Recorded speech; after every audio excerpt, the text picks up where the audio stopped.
Indo British advanced pain clinic నొప్పి మాయం surgery దూరం. For appointments 9155515563.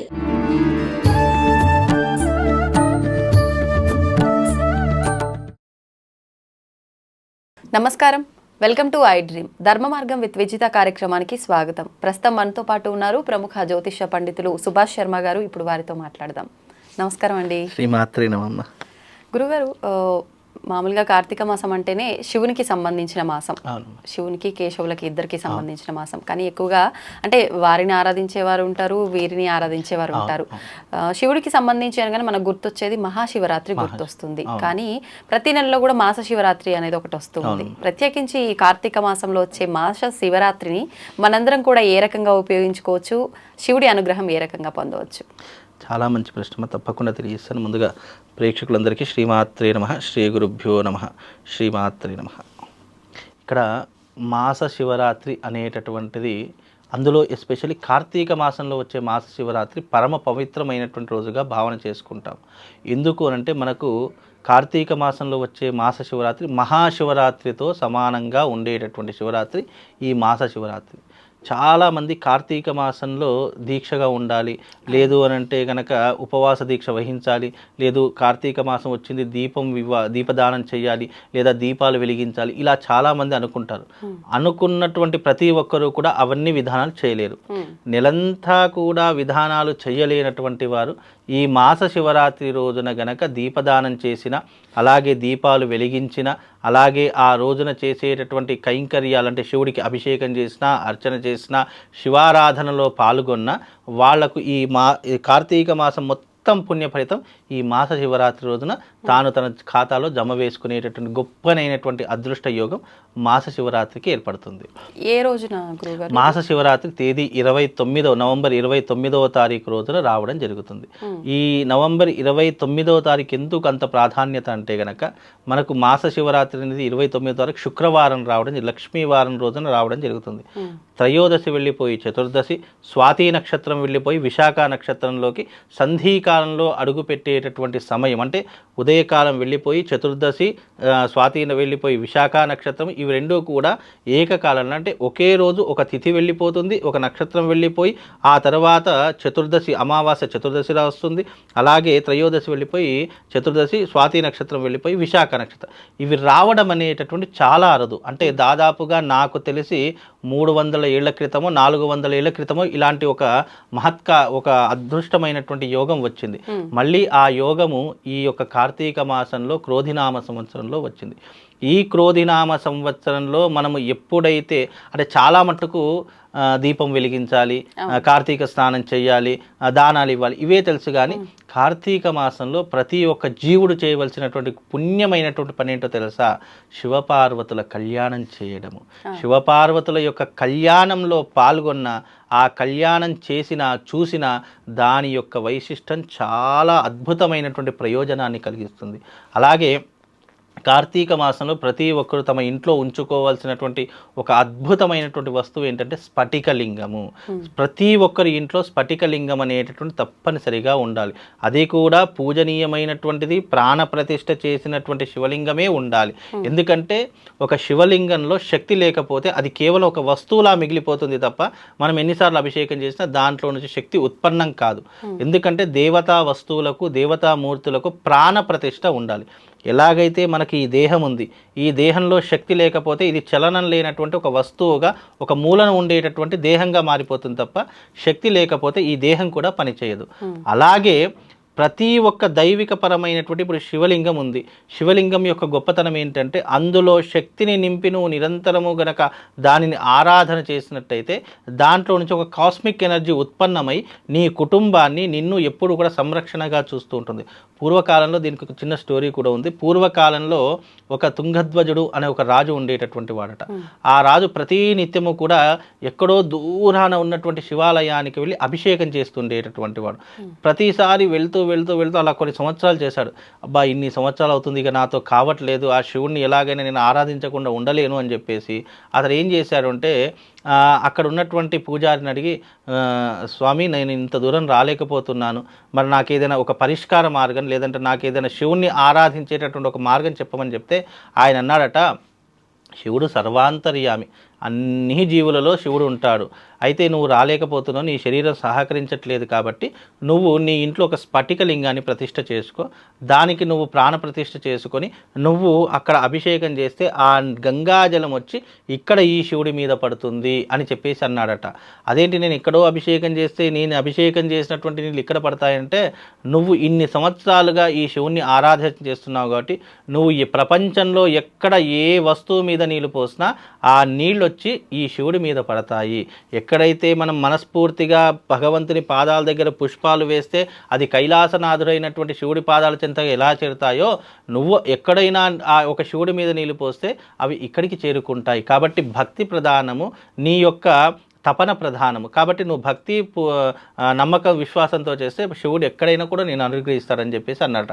అంటే ఇక్కడ శివుడి యొక్క తత్వాన్ని అర్థం చేసుకొని ప్రాణ ప్రతిష్ఠ చేసినటువంటి శివలింగానికి గనక మనము అభిషేకాది క్రతువులు చేస్తేనట అక్కడ ఆ శివుడి యొక్క పాదాల దగ్గర చెందుతాయంట. అందుకే శివలింగం అనేటువంటిది ప్రాణ ప్రతిష్ఠ చేసే ఇంట్లో పెట్టుకోవాలి తప్ప ఏదో నేను షాప్లో కొన్నానండి, లేదా నేను ఈ పుణ్యక్షేత్రం వెళ్ళినప్పుడు ఇక్కడ శివలింగం నాకు బాగా అనిపించిందండి అని చెప్పేసి కొని ఇంట్లో పెట్టుకొని నిరంతరం పూజ చేస్తే దానివల్ల ప్రయోజనం అనేటటువంటిది ఉండదు. ఏ వస్తువుకైనా ప్రాణము జీవము చాలా ఇంపార్టెంట్. ఎలాగైతే మన శరీరానికి ప్రాణము జీవం ఎంత ఇంపార్టెంటో ఒక భగవంతుడి యొక్క విగ్రహానికి కూడా జీవం అంతే ఇంపార్టెంట్.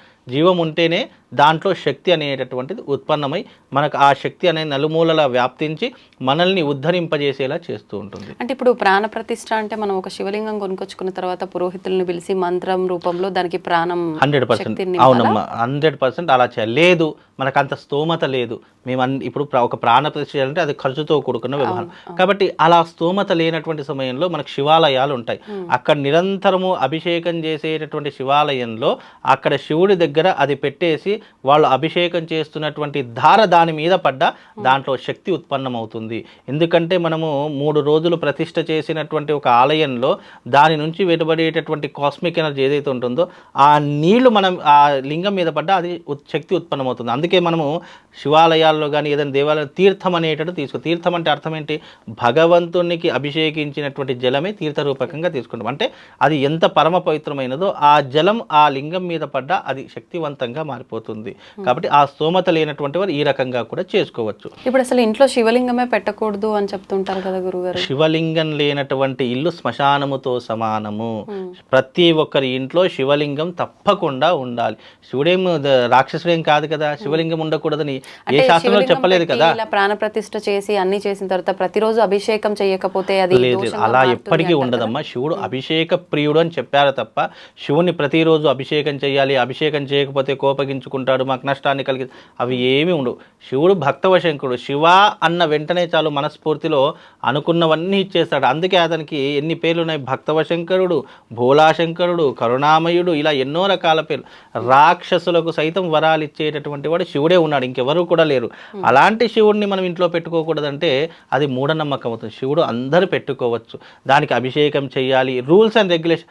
ప్రతి ఒక్కరికి రూల్స్ అండ్ రెగ్యులేషన్స్ ఉంటాయి, కానీ శివుడికి అవన్నీ ఏం లేదు. ఎందుకంటే శివునికి అలంకారాలు అవసరం లేదు, అంగులు ఆర్భాటాలు అవసరం లేదు, నగలు మాణిక్యాలు అవసరం లేదు, ఏమీ అవసరం లేదు. నువ్వు మనస్ఫూర్తిగా శివుడు ప్రతి ఇంట్లో దీపం అయితే ఎలాగో వెలిగిస్తాం, నువ్వు కనీసం దీపం వెలిగించి శివుడి ముందర పెట్టినా కూడా శివుడు పరమానంద పెడితే ఉప్పొంగిపోతాడట. కాబట్టి మనం దీపం పెట్టడం, ఇప్పుడు భగవంతుడు అన్నప్పుడు కొన్ని కర్మలు చేయాలి. అది దీపం వెలిగించడము, అగరబత్తుల ధూపం చూయించడము, కాస్త చక్కెర బెల్లమో ఏదో ఒకటి, పల్లీలో ఏదో ఒకటి నైవేద్యం పెట్టడం, ఇవి ప్రధానం. పెడతారు, చక్కెర పల్లీలు పెడతారు కదా, శివుడికి చాలా ఇష్టం అవి. పుట్నాలు బెల్లం పెడతారు, బెల్లము పల్లీలు కూడా పెడతారు. మనం పల్లి పట్టి అని తింటుంటాం కదా, అది కూడా శివుడికి చాలా ఇష్టము. నార్త్ ఇండియన్ సైడ్ అయితే భంగుతో అభిషేకం చేస్తారు తెలుసా. భంగు అంటే అదొక మత్తు పదార్థము. అది హోలీ అప్పుడు చాలా మంది తీసుకుంటారట. అది ఆ మత్తు పదార్థాలతో కూడా శివుడికి నానా రకాల అభిషేకాలు చేస్తాం. మనం ఇక్కడంటే పాలు, పెరుగు, తేనె ఇవన్నీ చేస్తాం కదా. నార్త్ ఇండియాలో భంగుతో అభిషేకం చేస్తారు, కొంతమంది కళ్ళుతో అభిషేకం చేస్తారు, మరి కొంతమంది శివుడికి ఎన్నో రకాలైన మత్తు పదార్థాలు తీసుకొచ్చి అభిషేకం చేస్తారు. ప్రాంతాచారం, అక్కడక్కడ ప్రాంతాచారాలమ్మా. కొంతమంది శివుడి దగ్గర చీపిరిని పెట్టి కూడా పూజిస్తూ ఉంటారు. మనం ఇల్లు ఉడిచేటటువంటి చీపిరితో కూడా పూజ చేస్తుంటారు తెలుసా మీకు. ఇవి అన్ని నార్త్ ఇండియన్ సైడ్స్ ఉంటాయి. అలాగే కొన్ని ఇవన్నీ కూడా ఎక్కడ కనిపిస్తాయంటే మీకు పంజాబ్, బీహారు, ఒరిస్సా ఇలాంటి ప్రదేశాలు మీకు చాలా కనిపిస్తాయి. చీపురు కూడా పెడుతూ ఉంటారు చాలా మంది. అంటే దేనికి అక్కడ ఆచారం వాళ్ళకు. ఇప్పుడు మనకు కామాఖ్య ఆలయం ఉంది, అక్కడ ఆచారాలు మనకు వింతగా కనిపిస్తాయి. వాళ్ళు అలాగే మన దగ్గరికి వస్తే మనం చాలా నిష్టగా పూజిస్తున్నాం, అక్కడికి వెళ్తే అవే వాళ్ళకు నిష్ట, అలాగే అక్కడ ఉన్నటువంటి వాళ్ళకు అవి నిష్ట. కాబట్టి అవి ప్రాంతీయ. అందుకే మనం భగవత్ ఆరాధన అనేటటువంటిది ప్రాంతీయాన్ని, ఆచారాన్ని, వ్యవహారాలను అన్నీ పట్టుకొని మారుతూ ఉంటాయి. మనం చేసినట్టు వేరే దగ్గర చేయరు, వాళ్ళు చేసినట్టు మనం చేయలేం. కొంతమంది శివుడి దగ్గర ఎన్నో రకాలైనటువంటి కొన్ని ద్రవ్యాలు పెడతాయి, మనం చెప్పలేము. కాకపోతే అలా ద్రవ్యాలు పెట్టి కూడా శివుని అర్చిస్తూ ఉంటారు. అందుకే శివుడు నా దగ్గర ఏం పెట్టావు, చీపురు పెట్టావా, చెప్పులు పెట్టావా, ఏం పెట్టావు, అవన్నీ ఏమీ చూడడు. నువ్వు నన్ను భక్తితో, నమ్మకంతో, విశ్వాసంతో నన్ను పూజించావా లేదా. శివుడికి ఆడవారు అభిషేకం చేయొచ్చా? బ్రహ్మాండంగా చేయొచ్చు. ఆడవారు అభిషేకం చేయకూడదని ఎక్కడా లేదు. పెళ్ళైనటువంటి వాళ్ళు దంపతయుక్తంగా చేయాలి, పెళ్లి కానటువంటి వాళ్ళు సింగిల్గా చేస్తే తమ తల్లిదండ్రులతో చేస్తే బాగుంటుందని ధర్మశాస్త్రం. అయితే నిజానికి ఏంటి అంటే కనుక దంపతులు పెళ్ళైనటువంటి వారు తప్పకుండా దంపతయుక్తంగా అభిషేకం ఒక్కరు కూడా చేయకూడదు. ఎందుకు అంటే భర్త అనుకూలంగా లేడు, లేదు విదేశాల్లో ఉన్నాడు, లేదా ఆరోగ్యం బాగాలేదు అన్నప్పుడు భర్త యొక్క ఏదైనా ఒక వస్త్రం పక్కన పెట్టుకుని చేసేటటువంటి పద్ధతి ఒకటి ఉంది. ఆ పద్ధతి కూడా ఎలా చెప్పారు, అనుకూలంగా లేనప్పుడు, శక్తి లేనప్పుడు చేయమని చెప్పారు తప్ప భర్త ఇంట్లో కూర్చుండి నేను టైప్ అదేదో ల్యాప్టాప్ చేసుకుంటూ ముందర పెట్టుకుంటూ నువ్వు అభిషేకానికి వెళ్ళిపో, నువ్వు గుడికి వెళ్ళిపో, అలా చేసినా ఎలాంటి పుణ్య ఫలితం ఉండదు. చాలామందికి ఈ విషయం తెలియదు. ఆ విషయం కూడా ధర్మంలో ఎలా చెప్పారంటే, నీకు భార్య కానీ భర్త కానీ ఇద్దరు ఒకసారి నీకు పెళ్ళయిందంటే నువ్వు అభిషేకం చేసినా, వ్రతం చేసినా, ఏం చేసినా దంపతయుక్తంగా చేయాలి తప్ప సింగిల్గా చేయకూడదు. అలా చేసినా పుణ్యం రాదు, పురుషార్థం రాదు, పైగా డబ్బులు ఖర్చు తప్ప ఎలాంటి ప్రయోజనం ఏమీ ఉండదు. అందుకే ఈ కార్తీక మాసంలో చాలా విశేషమైనటువంటి విధానాలు ఉన్నాయి. అందుకే మాస శివరాత్రి అనేటటువంటిది పరమశివుణ్ణి తమలో ఐక్యం చేసుకోవడానికి, పరమశివుడి యొక్క సంపూర్ణమైనటువంటి అనుగ్రహం పొందడానికి ఇది చాలా ఉపయోగపడేటటువంటి. కాబట్టి ఉపవాసాలు ఏమైనా ఉండాలి తప్పకుండా. మాస శివరాత్రి రోజు ఉపవాసం ఉండాలి. చంద్రోదయం అయిన తర్వాత ఉపవాసం వదలాలని శాస్త్రము. సూర్యోదయం మొదలుకొని చంద్రోదయం వరకు ఉపవాసం ఉండాలి.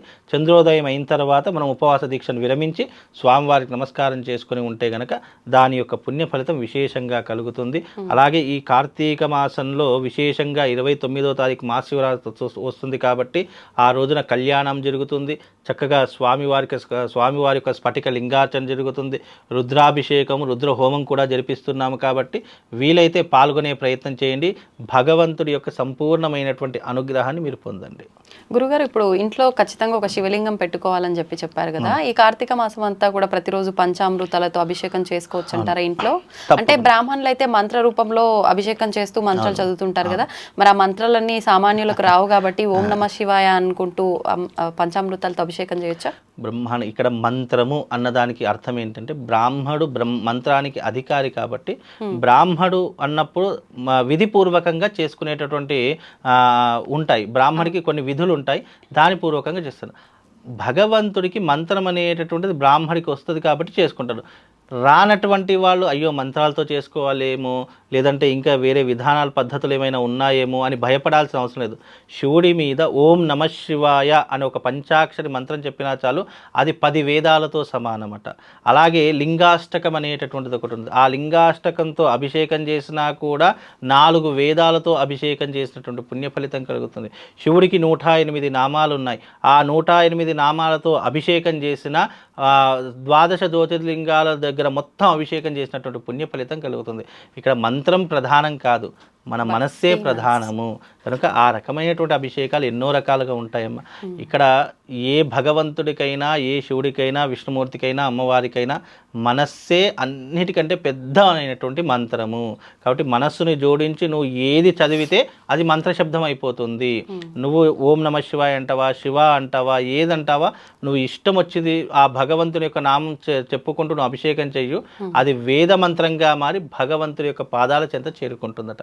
అంత వైశిష్టము ఈ మాస శివరాత్రి. కాబట్టి నెలంతా చేసుకోలేనటువంటి వారు ఆ 29వ తారీఖు రోజున కళ్యాణము, అలాగే స్ఫటికలింగార్చన జరుగుతుంది, దాంట్లో పాల్గొనండి, నెలంతా పుణ్య ఫలితాన్ని పొందండి. ధన్యవాదాలు గురువు. శ్రీమాత్రి.